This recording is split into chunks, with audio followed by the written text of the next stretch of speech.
知らない人の食べ物は食べちゃダメだって言った。ママがそう言ったのに、と子供の声が響いた。その一言が店の空気を一瞬で変えた。静かだった店内が凍りついたように感じられる。若い母親は思わず顔を真っ赤にした。何かを言おうとして言葉を失っている。老人はその場で立ち尽くしたままだった。周囲から向けられる視線が痛いほど突き刺さる。また、あの店かという声がどこかから聞こえた。若い女を店に入れているらしいとささやきが広がる。老人の手は気づかぬうちに小さく震えていた。湯気の立つうどんが誰にも触れられないまま置かれる。温かいはずの丼がゆっくりと冷めていった。店の中で聞こえるのは外を打つ雨音だけ。だが、この時まだ誰も知らなかった。この5分後にすべてが明らかになることを。そしてその理由が想像とは全く違うものだということを。雨の降る朝、物語は静かに動き出した。舞台は東京、荒川区南千住の古い町並みだ。隅田川に近いこの一帯には、昭和の空気が残っている。古びた住宅街の奥に、小さなうどん屋がひっそりとあった。店の名は、達也。長年の風雨にさらされた看板は、文字がすっかり色あせている。何度も現れたのれんは、生地が薄く柔らかくなっていた。軒先に下がる提灯は、片方だけ電球が切れたままだ。それでもこの店は、40年以上ここにあり続けていた。店主の名は、金賀達夫。今年で69歳になる。背中は少し丸くなり、白髪も目立つようになった。だが、うどんを打つ手つきだけは、今も確かだった。妻を5年前に亡くしてから、達夫は一人で店を守ってきた。息子は大阪に住み、年に一度、盆に帰るだけだ。客足は決して多くない。昼時に、数人の常連が立ち寄る程度だった。それでも達夫は、毎日欠かさずのれんを出す。朝7時に店を開け、夜8時に戸を閉める。それが彼の生きるリズムだった。6月の梅雨時、その日も朝から雨が降り続いていた。灰色の空から糸のような雨が途切れなく落ちてくる。昼を過ぎても雨は止まず、路地には水たまりが広がった。達夫は店先に立ち、ほうきを手に雨の路地を眺めていた。その時、軒先に2つの人影が見えた。若い女性と小さな子供だった。2人とも全身ずぶ濡れになっている。髪から雨水が滴り、服も靴も濡れていた。母親は20代後半だろうか、痩せた顔に疲れが浮かんでいる。娘は7歳ほどで、ピンクのリュックを背負っていた。子供は小刻みに震え、唇は青くなっている。母親は娘を抱き寄せ、必死に雨を防いでいた。達夫はほうきを壁に立て、二人の方へ歩み寄った。よかったら、中に入りなさい。そう声をかけると、母親は驚いたように顔を上げた。軽快の色が、その目に浮かんでいる。温かいものでも、食べていきなさい。その言葉に、母親は戸惑いを隠せなかった。でも、お金がありません。震える声で、そう答えた。今にも泣き出しそうな表情だった。達夫は静かに首を横に振った。いいんだよ。腹が減ると歩くのも大変だ。母親の目に、じわりと涙が浮かぶ。彼女は深く頭を下げ、ありがとうございますと言った。二人は恐る恐る、店の中へ足を踏み入れた。達夫は、その背中を黙って見送っていた。訳があるのだと、自然に感じていたからだ。だが、それ以上のことは何も聞かなかった。人には誰でも聞かれたくない事情がある。達夫はそれを身をもって知っていた。店の奥から湯気が立ち上り、出汁の香りが広がる。達夫は無言で鍋に向かい、うどんを茹で始めた。その手に迷いは一切なかった。まるで、この瞬間を待っていたかのように。外では雨が変わらず静かに降り続いていた。店の中は、しんと静まり返っていた。外から聞こえるのは、雨が地面を打つ音だけだ。昼時を過ぎた店内には、この客の姿はない。湯気だけが、ゆっくりと空気に溶けていく。達夫は二人から少し距離を取り、カウンターに立っていた。それは、余計な気遣いをさせないためだった。母親は丼を前に、しばらく箸を持てずにいた。立ち上る湯気が、頬に触れ、温かさを伝える。そのぬくもりが、張り詰めた心を少しずつ緩めていった。娘は箸を握ったまま、不安そうに丼を見つめている。知らない場所と、知らない大人は、子供には怖い。母親は小さくうなずき、娘に視線を送った。大丈夫だから、食べなさい。そう静かに声をかける。娘は恐る恐る箸を伸ばし、うどんを一口吸った。次の瞬間、肩の力がすっと抜ける。あったかい、と小さな声がこぼれた。母親はその様子を見て、胸をなで下ろした。彼女も箸を取り、ゆっくりと食べ始める。一口、また一口と、自然に箸が進んでいく。気づかぬうちに、涙が丼の中へ落ちた。母親は慌てて顔を伏せ、その気配を隠した。それは、久しぶりに口にする温かい食事だった。喉が鳴る音が、静かな店内に小さく響く。達夫は背中越しに、その音を感じ取っていた。彼は何も言わず、鍋の火を少し弱めた。店の中には、出汁の香りが優しく広がる。娘は夢中でうどんをすすり、もう震えてはいない。母親の表情も少しずつ和らいでいった。達夫は壁の時計に目をやり、時刻を確かめる。もうすぐ14時で、普段ならのれんを下げる頃だ。だがその日は、まだのれんを下ろさなかった。今は、この時間が必要だと感じていたからだ。母親は食べ終えると、丼を静かに置いた。深く息を吐き、ゆっくりと顔を上げる。ありがとうございました。と改めて頭を下げた。達夫は軽く手を上げ、いいんだよと答えた。店の外を見ると、雨は少しだけ弱まっていた。二人が食べ終えた頃、店の外が少し騒がしくなった。雨が弱まり、通りを歩く人の姿が増えていく。ガラス越しに、数人の視線が店内を覗き込んだ。達夫は、その気配にすぐ気づいていた。近所の人間は、噂が好きだ。特に、知らない顔を見かけると、話は早い。若い母親と子供が、店に入っている。それだけで、十分な材料だった。誰かが、スマートフォンを手に立ち止まる。写真を撮る気はなくても、目は離さない。店の前で、小さな声が交わされる。あの人、また何かやってるらしい。そんな言葉が、雨上がりの空気に混じる。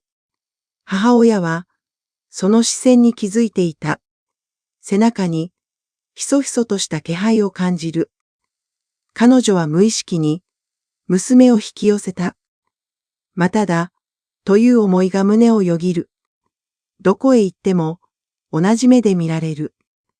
助けを求めると、疑いの目が返ってくる。母親の肩が、わずかにこわばった。娘はそれに気づき、顔を上げる。ママ、どうしたの？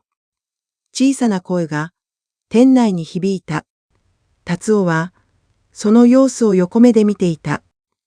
彼は何も言わず、のれんの方へ歩く。静かに店の外へ出て、視線の先に立った。用があるなら、うどんでも食べていくか。低く落ち着いた声で、そう言った。視線は一斉に、さらされる。誰も返事をしなかった。達夫はそれ以上、何も言わず店に戻る。のれんが揺れ、外の音が遠のいた。店の中には、再び静けさが戻る。母親は、深く息を吐いた。助けてくれる人が、ここにいる。その事実が、胸に染みた。娘は安心したように、達夫を見る。ありがとう、と小さくつぶやいた。達夫は軽くうなずき、鍋の前に戻った。だが、外の視線は消えていない。静かな店の外で、噂は形を変えていく。それが、後に大きな誤解を生むことを。この時、誰も知らなかった。その日の夕方、一本の噂が街に広がり始めた。誰が言い出したのか、はっきりしない。だが、話は少しずつ形を変えていく。あの店に、若い女と子供がいたらしい。金も払わず、食べさせていたそうだ。善意なのか、それとも別の理由か。人は空白があると勝手に埋めたがる。事実よりも想像の方が早く走る。翌日、達夫が店を開けると、通りの空気がどこか違っていた。挨拶をしても目を合わせない人がいる。会釈だけして足早に通り過ぎる。常連だった男も、その日は店に入ってこなかった。達夫は理由を聞かなかった。聞かなくても分かっていたからだ。昼前になると、一人の女性が店の前で立ち止まった。近所で顔を知られた。背は焼きで有名な人だった。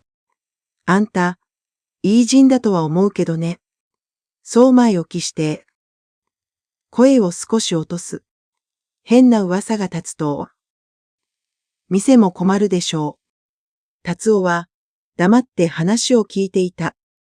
説明すれば、分かってもらえるかもしれない。だが彼は、何も言わなかった。善意を、弁解に変えたくなかったからだ。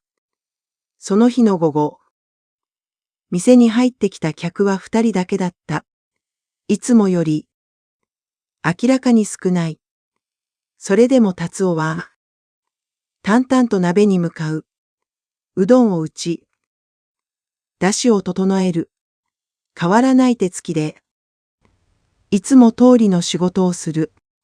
だが、胸の奥には、小さな違和感が残っていた。このままでは、何かが起きる。そんな予感が、静かに広がっていた。噂が広がり始めてから、数日が過ぎた。店の前を通る人の足取りは、明らかに変わっていた。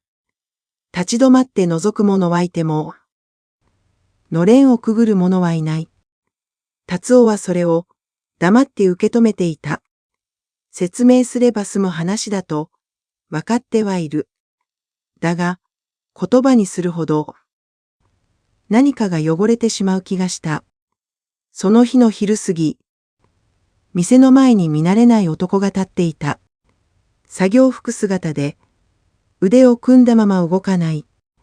視線は店の中をじっと追っている。達夫は気づかないふりをして、鍋に向かい続けた。しばらくして、男は一歩中へ入った。客というより、確かめに来たような足取りだった。ここ、うどん屋だよな。低い声で、そう言った。そうです。と達夫は答える。男は周囲を見回し、誰もいないことを確認した。最近、妙な話を聞いてな。声を落とし、言葉を選ぶように続ける。若い女と子供を、ただで食わせてたって。それ、本当か。達夫は一瞬、手を止めた。否定することも、肯定することもできた。だが彼は、ただ静かにうなずいた。困っている人が、いただけです。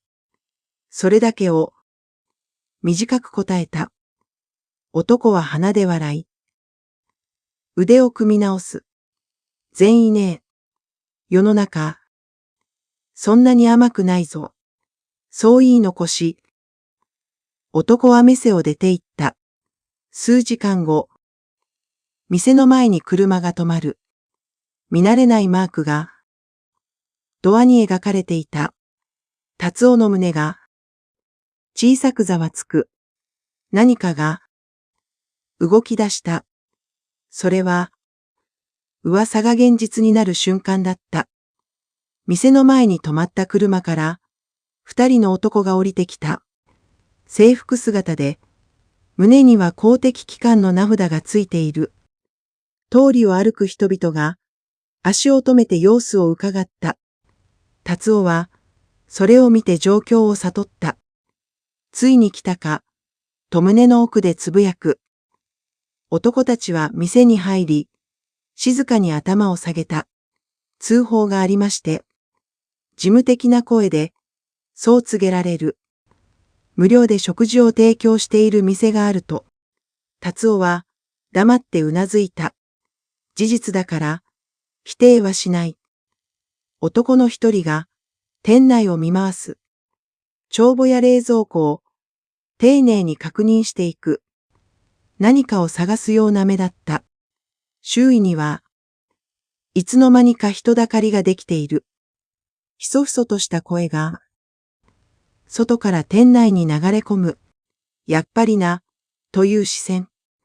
噂は本当だったのか、という顔。達夫の背中に、重たい空気がのしかかる。質問はいくつか。簡単なものだけだった。なぜ無料で提供したのか。相手は誰なのか。見返りはなかったのか。達夫は、一つ一つ静かに答えた。困っている親子が、雨の中にいたからです。それ以上の理由は、必要ないと思いました。男たちは、互いに視線を交わす。記録を取り、淡々と作業を進める。その様子が、周囲には裁きのように見えた。常連だった老人が、遠くから目をそらす。知っている顔が、次々と背を向ける。達夫は、初めて胸に痛みを感じた。善意が、罪のように扱われている。説明すれば、状況は変わるかもしれない。だが彼は、言葉を選ばなかった。自分がしたことを、恥じるつもりはなかったからだ。男たちは最後に、今日はこれで失礼しますと言った。だが、調査は続くと付け加えた。車が走り去り、通りに静けさが戻る。しかし達夫の胸には、深い傷が残っていた。これが、最も屈辱的な一日になる。そのことを、彼はまだ知らなかった。調査の日から数日が過ぎ、店はほとんど空になった。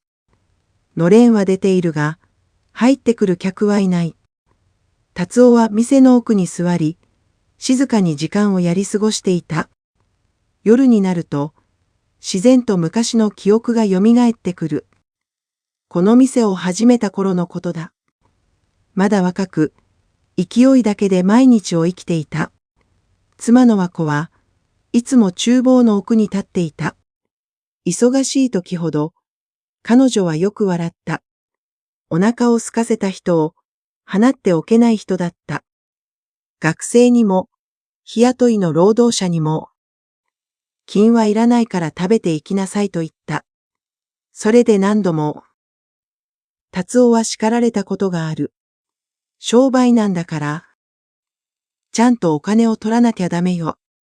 そう言いながら、最後には決まってこう続けた。でもね、困っている人を見捨てたら、この店じゃなくなるでしょう。その言葉が、胸の奥に深く残っていた。和子が亡くなった日のことも、はっきり覚えている。病室で、細くなった手を握られた。あんた、変わらないでね。小さな声だったが、確かにそう言った。達夫は、その約束を守ってきたつもりだった。だから、あの日も迷わなかった。雨の中に達夫や子を見た瞬間、体が勝手に動いた。それだけのことだ。だが今、その選択が間違いだったのかと、心が揺れていた。善意はいつから疑われるものになったのか。正しいことをしても、責められる世の中なのか。達夫は目を閉じ、深く息を吸った。和子なら、何と言うだろう。きっと、同じことをしたでしょうね。その想像に、胸が少しだけ温かくなる。だが、現実はまだ厳しかった。外では、噂が静かに生き続けている。そして、ある事実が、まだ誰にも知られていなかった。数日後の朝、店の前に一人の女性が立っていた。